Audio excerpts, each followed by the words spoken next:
Hola a todos, bienvenidos a un nuevo episodio del podcast Terror cerca de ti. Como cada capítulo, quiero agradecer a todos los que, semana a semana, escuchan el podcast, así como dar la bienvenida a los que lo hacen por primera vez. No olviden seguirme en Spotify y calificar y dejar un comentario en iTunes.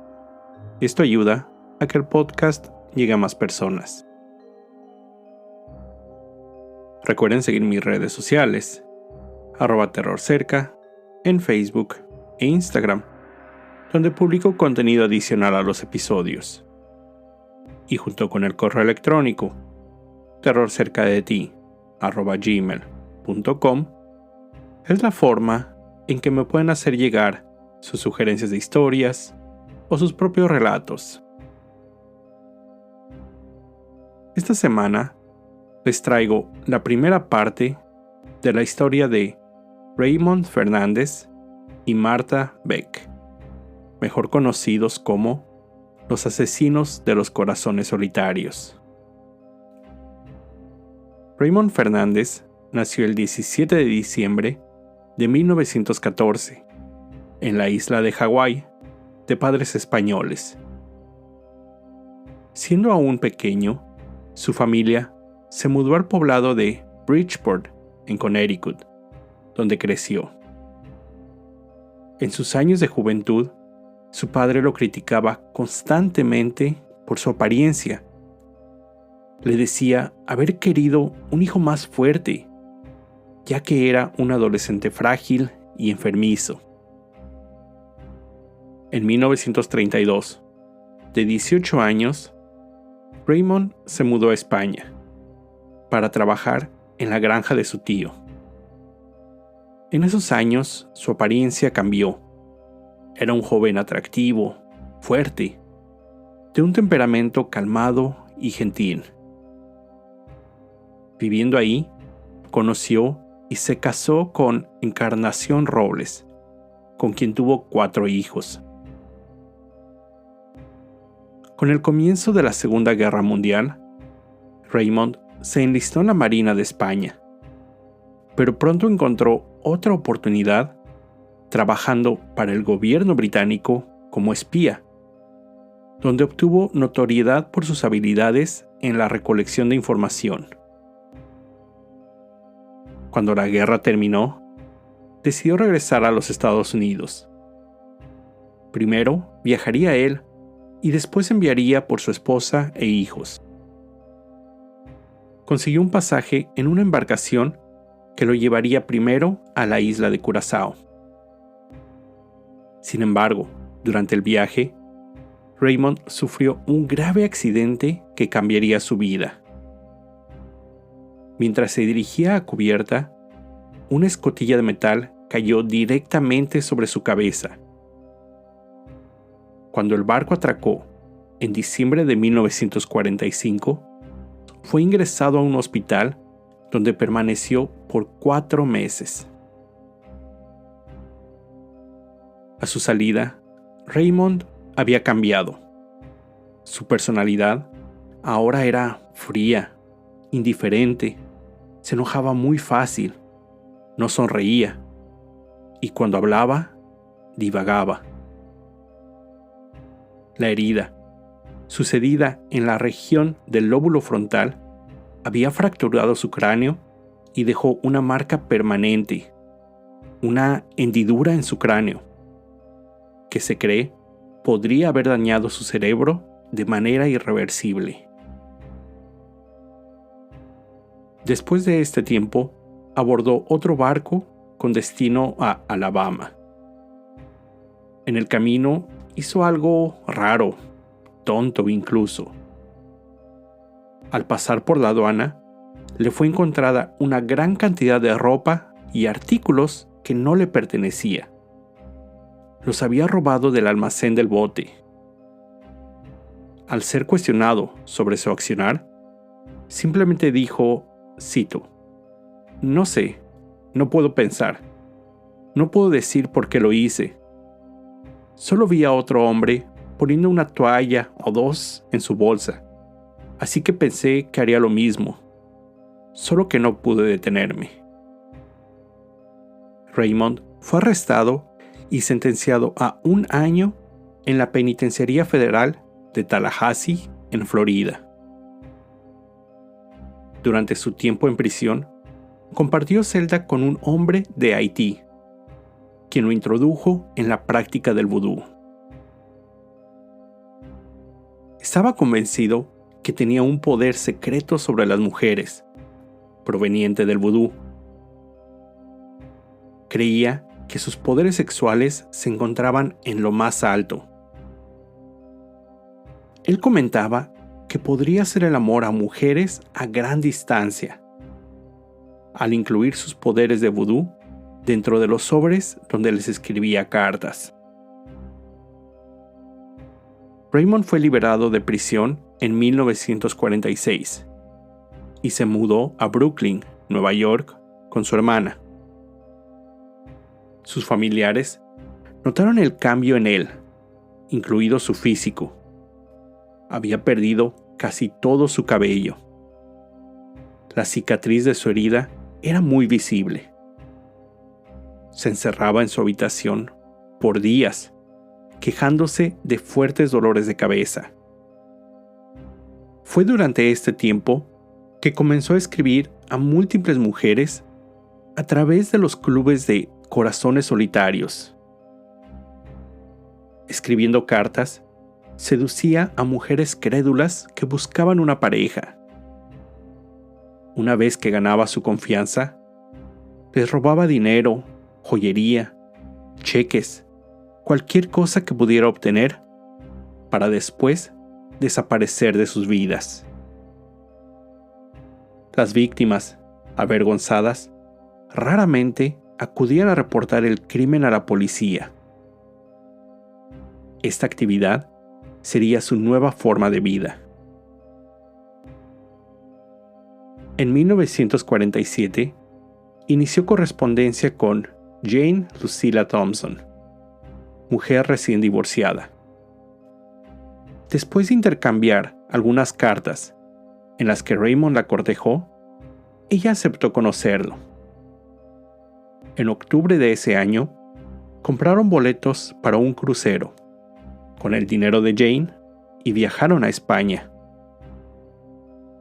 Una vez en el país europeo, recorrieron diferentes lugares, salían a cenar y se hospedaban en hoteles donde se registraban como pareja casada. Durante el viaje, llegaron a la municipalidad de la Línea de la Concepción, donde vivía Encarnación, la aún esposa de Raymond y sus hijos, ya que nunca se había divorciado. Ahí, Raymond presentó a las 2 mujeres. El trío era visto frecuentemente cenando en el poblado. Aparentemente, todos se llevaban bien. Pero, la noche del 7 de noviembre del 47, se cree sucedió un desacuerdo entre Raymond y Jane en el hotel donde se quedaban. Él sería visto salir corriendo de la habitación más tarde esa noche. La mañana siguiente, sería encontrado el cuerpo sin vida de Jane. Su cadáver fue sepultado sin haberse realizado una autopsia. No fue hasta después cuando se sospechó de posible envenenamiento. Su cuerpo fue exhumado, pero para ese momento, Raymond había salido del pueblo, abandonado nuevamente a su esposa Encarnación y tomado el primer bote hacia los Estados Unidos. Una vez de regreso en el país, Raymond falsificó el testamento de Jane y tomó posesión de su departamento y todas sus pertenencias. Esto cuando la madre de Jane aún vivía ahí. Ahora, durante todo este tiempo, su viaje a España y apoderarse del departamento, Raymond mantenía relación con diferentes mujeres, siendo una de estas Martha Seabrook Beck. Martha Jules Seabrook nació el 6 de mayo de 1920 en Milton, Florida. Debido a un problema glandular, desde temprana edad presentó sobrepeso y llegó a la pubertad prematuramente. Ella declararía después que su hermano la agredió sexualmente y que al contarle a su madre lo sucedido, ella la golpeó, acusándola de ser la responsable. Debido a esto, a donde fuera que Martha se dirigía, su madre siempre la seguía. Si algún chico mostraba interés en ella, su madre lo asustaba mediante insultos y amenazas. Durante toda su adolescencia, Martha fue el centro de burlas e insultos, que poco a poco comenzaron a hacerla más reclusa y solitaria, casi sin amigos de su edad. Después de terminar la preparatoria, Martha estudió enfermería, pero tuvo problemas para conseguir empleo, aparentemente debido a su sobrepeso. Debido a esto, se desempeñó como ayudante en una funeraria, preparando los cadáveres de mujeres. En 1942, desesperada por comenzar una nueva vida, renunció a su trabajo y se mudó a California, donde trabajó en un hospital militar como enfermera. Ahí comenzó a tener múltiples relaciones informales. Acudía por las noches a los bares locales, frecuentados por militares en permiso, hasta que finalmente quedó embarazada. Trató de convencer al padre, un soldado, que se casara con ella, pero este se negó. Incluso intentó suicidarse aventándose de un río. Totalmente avergonzada que un hombre prefiriera la muerte a estar con ella, Martha regresó a Florida, soltera, embarazada y deprimida. De regreso a su estado natal, ella creó una historia ficticia en la que decía que el padre de su bebé era un militar con el que se había casado. Incluso compró un anillo que presumía. Decía que su esposo pronto regresaría de su asignación en el Pacífico y todos podrían conocerlo. Sabiendo que su historia no duraría para siempre, pensó en una solución. Arregló enviarse un telegrama a sí misma, donde decía que su esposo había muerto en acción. Martha se puso histérica al leer la noticia. El pueblo la acompañó en su luto. Incluso su historia fue publicada en un diario local. Al poco tiempo, en la primavera del 44, nació su hija, Willa Dean.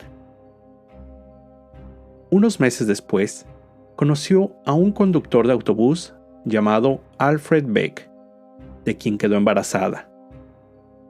Él, posiblemente más por la obligación del embarazo, se casó con Martha, pero solo 6 meses después se divorciarían. Siendo madre soltera de 2 pequeños y sin trabajo, Beck encontró refugio en un mundo de fantasía. Compraba revistas de romance, novelas y veía películas también de romance.